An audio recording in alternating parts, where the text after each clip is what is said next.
I am Ryan. I came to visit my friend Michael in his village in America. Michael himself brought me there. Michael and I are classmates at university, and we are very good friends. When Michael first asked me to come to his village, I agreed without thinking much.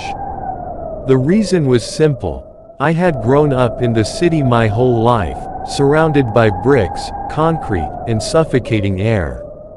I never had the chance to experience the fresh breeze of a village, the vast fields, and the endless greenery. That's why I agreed to Michael's invitation. But when I finally arrived in his village, I couldn't explore it at all. The moment I got there, rain. Endless rain. It had been raining since morning, and by the time we arrived in the afternoon, it still hadn't stopped. Sometimes it poured heavily, sometimes it drizzled lightly, but it never ended. Because of that, I couldn't go anywhere. I spent the whole day inside Michael's house. Now, it's midnight. Silence all around. Only the chirping of crickets and the soft sound of raindrops outside. I usually stay up late and read books at night. It's one of my habits. While reading, I glanced at my phone. It was 1 a.m. My eyes were getting heavy, so I stopped reading. Before going to sleep, I felt the need to use the bathroom. But in this village, the bathroom was outside. Unlike the city, where bathrooms are usually inside the house, here in Michael's house, it was outside, but not too far. I thought about whether I should go alone or wake Michael. He was sleeping soundly next to me, so I didn't wake him. I'm not easily scared anyway. I took my phone as a flashlight and went out. It was very dark outside, and the rain was still falling softly. Using the phone's light, I managed to reach the bathroom. After finishing, I came out and started walking back toward the house. That's when I saw them. A group of men carrying a stretcher with a dead body. All of them were wearing white clothes, long tunics and trousers, with caps on their heads. I froze in shock. Why were they carrying a dead body at this hour? Was someone going to be buried? But why so late at night? Was the person newly dead? Was there going to be a funeral prayer right now? Curiosity got the better of me. I decided to follow them and find out. Maybe I could even join the funeral prayer and help bury the body. So I walked quickly to catch up. I asked one of the men, "Where are you going? Who died?" But no one answered me. They just kept murmuring something under their breath. It was as if they didn't even notice I was there. No one looked at me. So I stayed silent and kept following them. We walked and walked, but I had no idea where we were heading. It was pitch dark all around, but strangely, I wasn't afraid. I was too curious about what was going on. Through orchards, fields, and a grove of trees, we finally stopped near a giant oak tree. Using my phone's light, I saw there were other graves here. It was a cemetery. The men set the body down. I noticed a grave had already been dug. They stood in rows, ready to pray. One of them stood in front to lead the funeral prayer, and the others followed behind him. I also joined them.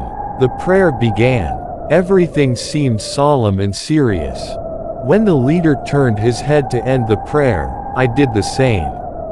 But when I opened my eyes, there was no one there. All the men had vanished. Only the stretcher with the dead body remained. And I was standing alone, in the middle of the cemetery, past midnight. This time, fear struck me hard. My whole body started trembling. I couldn't figure out what just happened. Where did they all go in an instant? I gathered my courage and walked toward the stretcher. But when I looked closely, the body was gone. The stretcher was empty. Now I was even more horrified. My eyes turned toward the open grave nearby. Maybe the body was inside. I stepped closer, shining my phone's light into the grave. What I saw made every hair on my body stand up. My throat went dry. I tried to scream, but no sound came out. Inside the grave, it was me. I was lying there, my own dead body, with a grotesque face, staring directly at me. That was the last thing I remember. I fainted on the spot. The next morning, I woke up in Michael's house, surrounded by people. Michael, his parents Mr. and Mrs. Miller, and even Pastor John were sitting beside me. Michael said, "Ryan, how did you end up in that cemetery? Even during the day, people avoid going there. And you went there at night. When I woke up for morning prayers, I saw you weren't in bed. We all searched for you. Finally, a farmer from the village found you lying unconscious in the cemetery. He alerted everyone, and we brought you back here.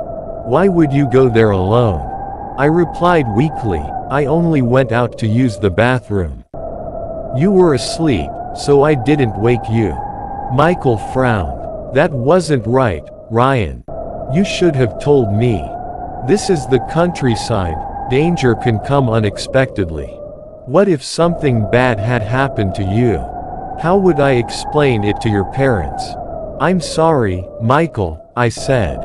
"I won't do it again." Then Pastor John asked, "You went out to the bathroom, so how did you end up in the middle of the cemetery? Tell us exactly what happened." Michael added, "Yes, Ryan, even I want to know. How did you get from the bathroom to that place?" So I told Pastor John everything. After listening carefully, he said, "The men you saw weren't human. They were spirits. They were trying to frighten you. This has happened in this village before. But it seems they didn't want to harm you. You were curious and followed them, and that was dangerous. Sometimes, spirits take on human form and appear as if carrying a coffin. Many villagers have seen the same thing. That's why no one dares go out at night around here." He then gave me a cross pendant to wear, sprinkled holy water over me, and told me to recite prayers from the Bible before sleeping.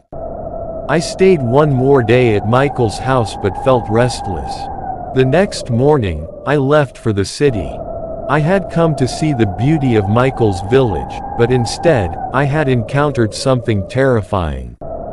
Even after I returned home, for a month I lived in fear. At night, I would see flashes of that horrible grave in my mind. I even fell sick with fever and stayed in bed for days. Slowly, things went back to normal, and the cross pendant eventually slipped off without me noticing. But strangely, after that, nothing bad happened to me anymore. Life returned to its usual pace, with classes and studies keeping me busy. Yet even now, from time to time, the memory of that night returns, the sight of my own corpse lying in that grave, staring at me. And whenever that memory comes, chills run through my entire body.